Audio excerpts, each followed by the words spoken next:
The spring semester. Welcome back. We're going to invite our president, Dr. Craig Williford, to come share. Give it up for Craig. Oh, thanks, man.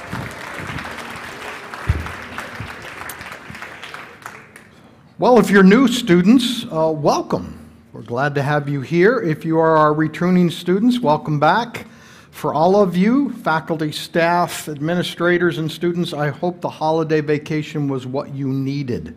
Welcome back to the team from Israel. I hope that went well. I hope that the life of Christ became alive in your soul while you were there, and it will continue to motivate you and help you in the walk with Jesus in the days ahead. But welcome back. I think they got back yesterday morning, so I see Brad down here. He looks comatose, but glad to have you back. Student government leaders, great job with that area outside of Rogers Cafe. Wow. It looks great. And so thank you. Thank you for, one, mobilizing the funds, and secondly, for designing it. It looks really good. Also, the new pool table, isn't that nice? You know, the old pool table, you'd shoot the cue ball to one side and it would just keep rolling and rolling and rolling and rolling and rolling. So probably what we ought to do is to have a tournament pretty quickly on that pool table before it becomes like the other one. So, and I think I saw Manny here. I owe Manny a game. He beat me last time because that cue ball just kept doing that way, and it was all about that. It wasn't about my ability, but probably he and I need to have a rematch sometime as well. Oh, there he is back there. Okay, good. Please get out and support our men's and women's basketball team.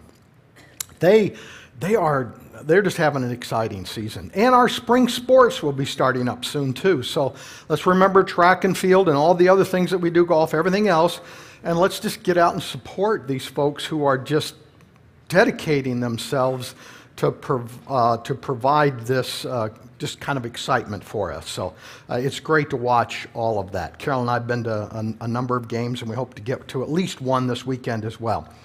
So every Christmas, Carolyn and I, Carolyn's my spouse, and we've been married now, it'll be 46 years in June. And we were soulmates for a couple of years before we got married. I was smitten. You may have heard the first time I ever met her was in a swimming class at Cedarville, and she was spectacular in this yellow bathing suit. And come on, it's okay.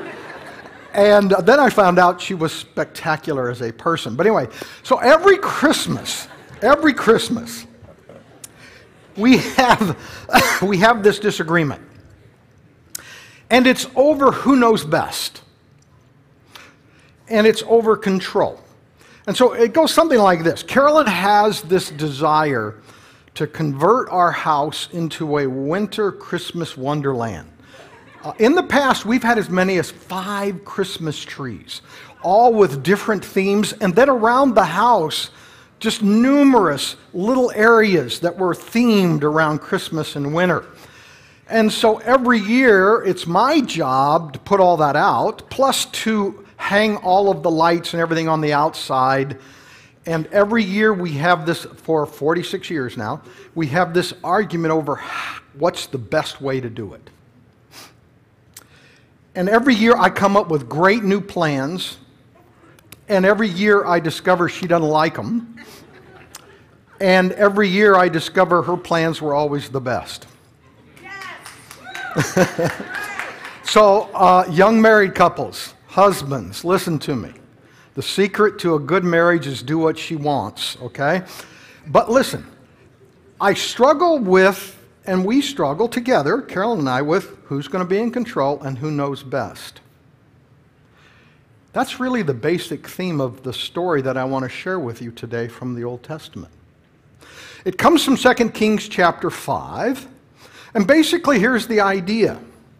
Our pride and our insistence that God do things the way we want them done hinders our ability to receive God's full blessings and guidance in our lives. And usually, it's because we don't know who God is. You know, I don't know how many times most of you know I was a pastor for 20 years. So as a pastor, and then since then, in the last 19 years as president, and then in my own life, I don't know how many times I've heard this statement. God can't be who he says he is if he doesn't do the things the way I want them done. God can't be God if that happened. And so that's really the details, or the theme, of 2 Kings chapter 5. So let me give you the details. So we come into this strange chapter with this strange character by the name of Naaman. Now, Naaman is one of the most respected military leaders of the day. Numerous victories. Highly respected by his king and by his soldiers because all of the victories convinced them that Naaman was blessed by the God of Syria. But Israel hated him and feared him because he had defeated them so many times. Now, there's so much irony, but one of the ironies is that in the Hebrew, the word Naaman means beautiful. But here's the problem.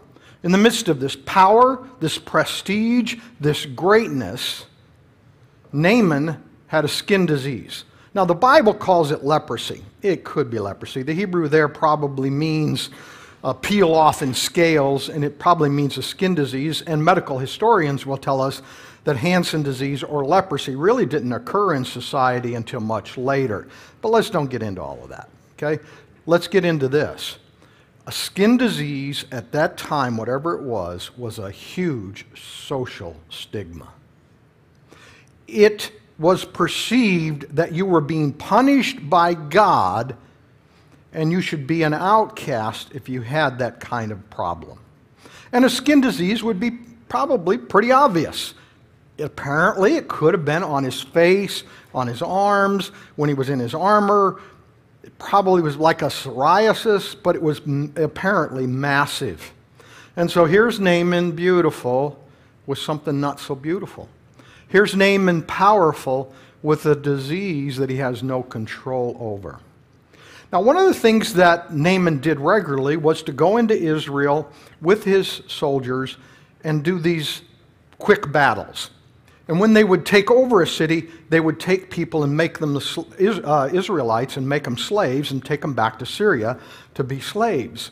So another ironic part of this story is that Naaman took a young Israeli girl during one of the raids and brought her back to his house to be a maiden for his wife. And so this Israeli girl knew about this prophet back in Israel that could heal. And so she mentioned to Naaman's wife, you know, our master could be healed if you'll go to the prophet in Israel. Now, another ironic part is Naaman agrees. So here, God took an Israeli girl, made her captive, took her into Syria, placed her in the home of Naaman. She mentions Elisha the prophet and that he could heal Naaman. And Naaman then listens. Probably his wife persuades him, like Carolyn persuades me, okay? You're going to see Naaman needs persuasion later. So that's probably what happened. And out of respect for his wife and hope for healing, he decides, okay, let's do this. But here's the problem. At the very beginning, Naaman thinks that he knows exactly how this healing is going to occur. He develops an expectation and a plan, and he uses the tools that he knows then to go about getting healed. He doesn't know God yet. He simply knows what he knows and how to be in control. So what does he do? Well, he thinks in terms of power, politics, and wealth. So what does he do? He goes to his king and he says, would you give me your blessing? Now, why does he need his blessing? Well, one, he's going to Israel, the enemy of Syria, and that would look strange. But the other reason was he wanted the king of Syria's power behind him as he went into Israel, because it's clear Naaman's going to force this healing to happen, and he's going to be in control, and it's going to be done his way. So, the king of Syria says yes, writes a letter to the king of Israel, and says, okay, go with this. In addition, though, Naaman does what Naaman knows, and that is, with his false gods, one of the ways to get them to bless you is to give them things. So what does he do? He takes 700 pounds of silver,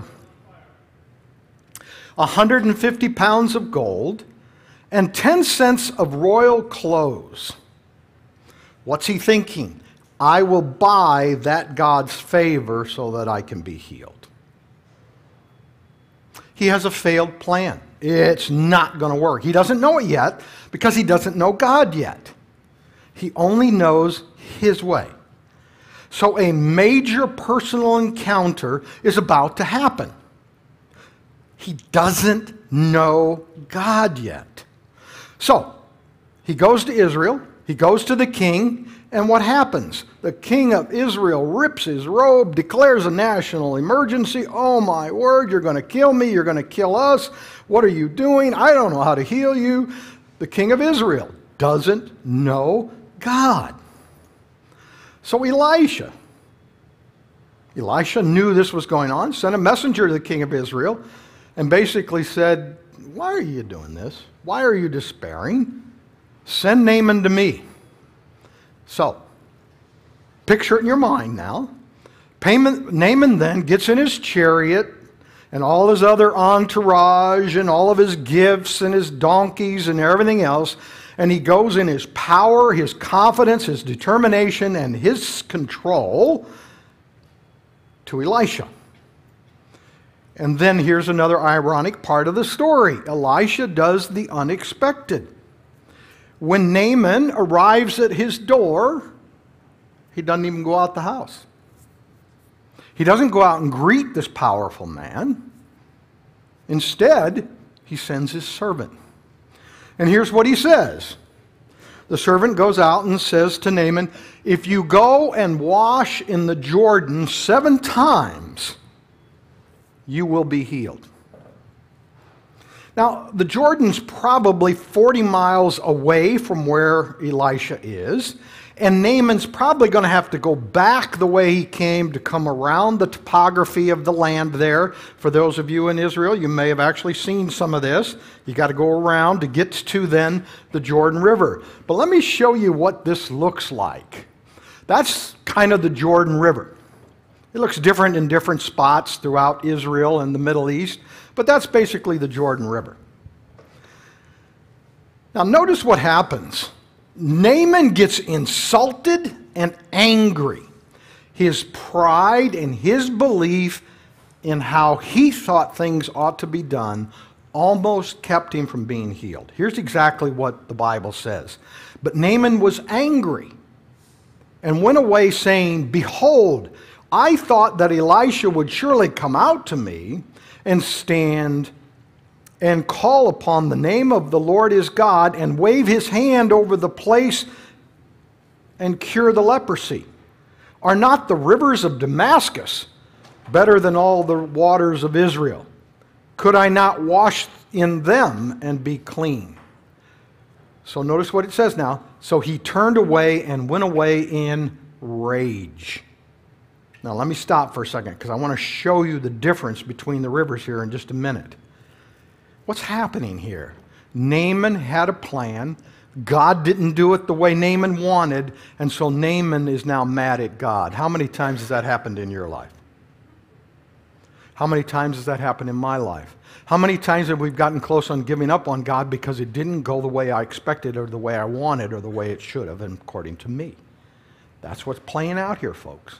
Okay? So now notice the rivers that he's talking about.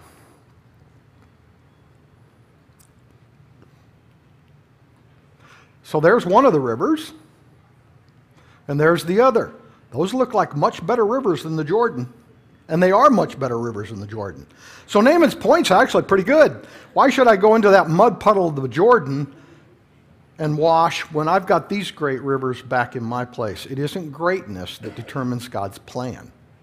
It is His greatness that determines God's plan. And that's what's playing out here. Naaman still does not know God. So what happens then? Well, Naaman starts heading back. But his servants convince Naaman to do as Elisha says. So he goes to the Jordan River. I don't know how this played out because it's kind of hard to baptize in the Jordan River, let alone dip yourself entirely in the Jordan River. But I wonder what happened after the first time. Nothing. Because I don't think it was gradual. Second time, nothing. Third time, nothing. Fourth time, nothing. Fifth time, nothing. Sixth time, nothing. Seventh time, miracle. And he's healed. Completely, absolutely free from this burden that he had bore his entire life. And now he is clean. There's a transitional moment now that's going to occur. Naaman returns all the way back to Elisha, worshiping God, and declares, "Now I know there is no God but the God of Israel." But he still tries to treat the God of Israel like his false gods. What does he do? He tries to give money. Take all this silver, take all this gold, take all these clothes. And what does Elijah says? Oh no. You still got more to learn about God. And so apparently Naaman is shocked by the fact that Elisha refuses all of this. And that God's healing came without merit of Naaman or cost to Naaman other than faith. So Naaman does this really strange thing then. He requests dirt. Enough dirt to fit on the mules and to go back to Syria. Now why dirt? Because apparently he wants to build an altar in Syria to declare that God is sovereign over Syria as well as Israel. God is sovereign over everything. Dirt and land is very important in the Middle East psyche. The Amish say it this way: my soul is married to the land. And in the Middle East at this time, land declared sovereignty. And so he's going to go back to Syria, and he's going to have to build, and he's going to build an altar so that he can continue to worship this new God, this God of Israel that has healed him and he has a personal encounter with. But he's got a challenge. I faced this challenge a little bit myself, and I'll show you that in a minute. But here's the challenge. When he goes back, his king's going to require him to continue to bow the knees to the false gods. And Naaman knows that's idolatry. Naaman knows that's wrong, but he doesn't know what else to do. So he says to Elisha, will you ask God to forgive me and give me grace while I continue to do that, because I must do that. But please know I will worship on this new altar that I'm building. Now, I experienced something similar to this when I was in North Korea. It is customary, no, excuse me, that's not the right word. It is required when you go into North Korea that you got to go to these two statues and bow down and worship the previous leaders of North Korea. In addition, you've got to go to where both of these leaders' bodies lie in state, and you've got to bow down at their feet, their right side and their left side. It's required. Well, here we are, Christians. We're not going to bow to false people, false idols. And so what did we do? We decided that what we would say to, because we were there by the request of the government, the dictator of North Korea, we decided that we would do this. We can't bow. We are Christians. We can't bow to your leaders or to anybody else other than our God.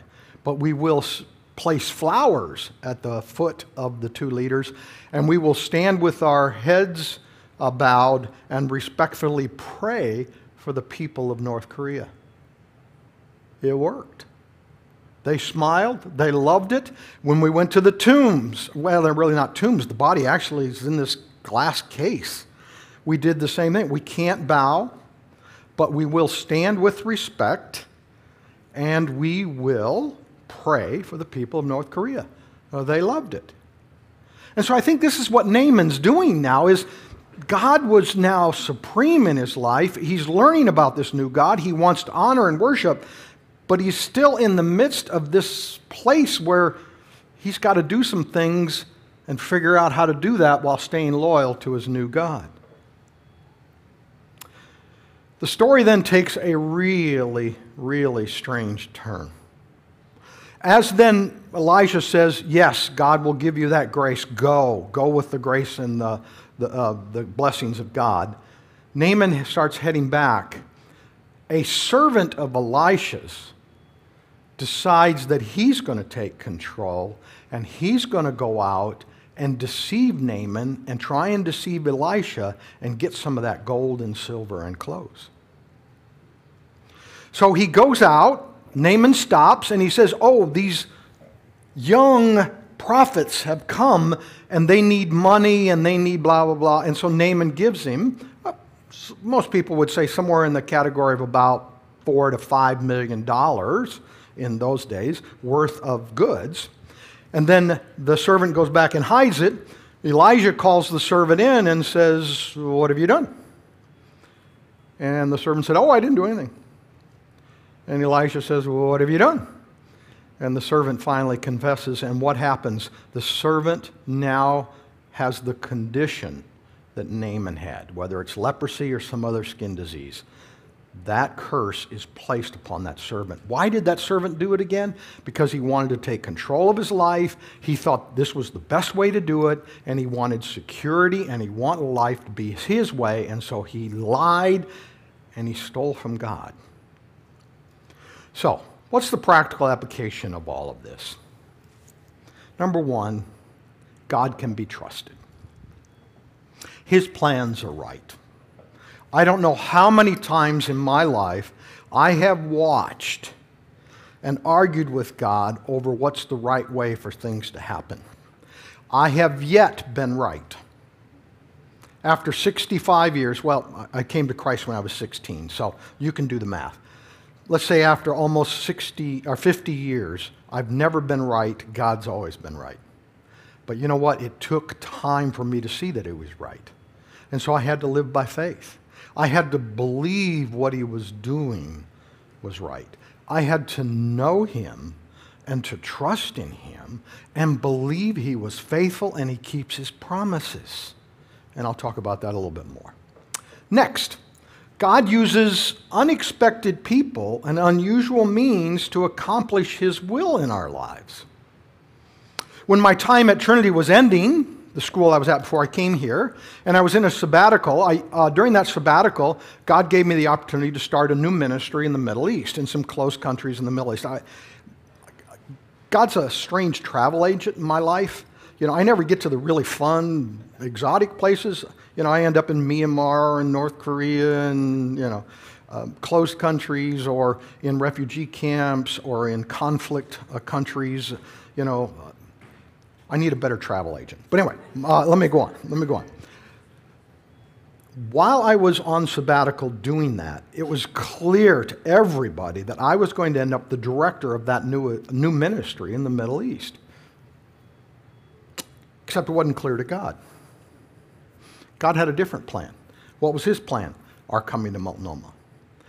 Carolyn and I were minding our own business, having a great time putting up this Middle Eastern ministry, trying to decide what's God doing, what we think this is it, we think this is it, we're convinced this is it. I mean, after all, the headquarters for the ministries in Colorado, where my family is, my grandkids, this is perfect. God's going to do it this way. Out of the blue, some friends of mine recommended that the board here at Multnomah contact me about coming as president. When we first got the call, Carolyn was like, what? Portland? I don't know about that. We love Denver. We love Colorado. But over time, it became very clear this was God's plan. It was an unusual, unexpected move. Now, I want to be clear on this. When these types of things have happened in our lives, and they've happened quite a few times, I'm not saying that I instantly, automatically accept God's plan. When we left Ohio to go to Colorado, again, it was in an unexpected way. When I was in Colorado and Denver Seminary called, another school that I served, and said, we'd really like for you to be the new president at Denver Seminary, I said no. Carolyn said yes. Guess who won? God and Carolyn. Because again, it was unexpected. I loved being a pastor. But what I discovered is I loved being a president even more. So he does unexpected things in unexpected ways with unexpected people. So then throughout our lives, we need to make decisions to trust God even if the feelings aren't there. And here's what I've learned. This is the technique you may want to do yourself. When these types of things happen, when I find myself in a struggle with God over what's best, I physically get on my knees, I bow my head, and I say this: Father, I will choose to trust you, even though I don't feel like it. Will you please help me to feel like it? And I find that the feelings come later. When my son died, this was a major, major issue for me. How could you let my son die? How could you do that, God? I'll tell you, even today, now, 9 years, coming on to 9 years later, I still don't have the feelings, but I choose to trust God knew what he was doing through the death of my son. I don't know if I'll ever have the feelings catch up with my commitment until Christ returns. And I still have to repeatedly at times get on my knees and say, I choose to trust you because you are faithful, you are true, and you keep your promises. Consider that technique. Consider that way when you find yourself in similar situations to believe and to know God. Because I keep discovering, every time this happens in my life, I keep discovering the biggest issue is I don't know God well enough. It's really about trusting in my plans instead of trusting in him. Next, I would suggest, because this is something I've done as well, is that you build some altars in your life. Now, I'm not saying take dirt and build a physical altar, but to build some symbolic altars in your life to remind you of God's faithfulness and power. For me, this includes the practice of spiritual disciplines. It includes journaling. It includes early morning quiet and prayer and reflection. It includes this regular practice of getting on my knees and bowing my head to the ground and asking God to guide. And so I build these kind of little altars. And for me, with journaling, I have a journal that no one ever sees. It's a special journal, and I have a special pen that I use with that. And so I make it a sort of special, different kind of place where I worship God and declare his sovereignty, just like Naaman did when he took the dirt back. And then finally, all of us, I will go first, need to repeatedly surrender to him and to his faithfulness. This semester will not go the way we think it ought to go. And throughout this semester, you're going to need to humble ourselves and come before God and recognize we don't know what's best, but God does, and we can trust him. We may have to trust him as a whole community. You may have to trust him in your life individually. I know I'm going to have to trust him in my life individually, but we may as a whole community too. We've had a number of these kinds of situations happen to us in the history of our school, but especially in the last 5 years. Just events we didn't anticipate that push us back to this question. Are my plans the right plans, or are God's plans the right plans? So, As you go through the semester, you're going to face challenges. I hope this encourages you. I hope you can apply some of these ideas to your life.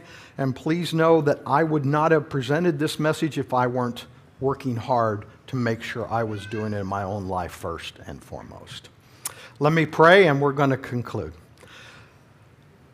Father, wow, knowing you, understanding who you are, and surrendering to you, thank you that you are not limited or hindered by our thoughts of what's best, but your plans are always best. Be with each student, faculty, staff member here today. And if this is something that is resonating in their hearts, I pray that you will just encourage them and bless them and remind them of these principles. And for those people here today who haven't found God yet, like Naaman, I pray that they will come to a saving faith in Christ and discover in the midst of this community Christ's love and how we respond in love. Bless this semester. We dedicate it to you. We give it to you. We say to you, have free reign. Take us as a community where you want to take us. Take us as a school where we need to go. And just may we trust and surrender to your goodness. In Christ's name, amen. Thanks, everybody. Blessings on you.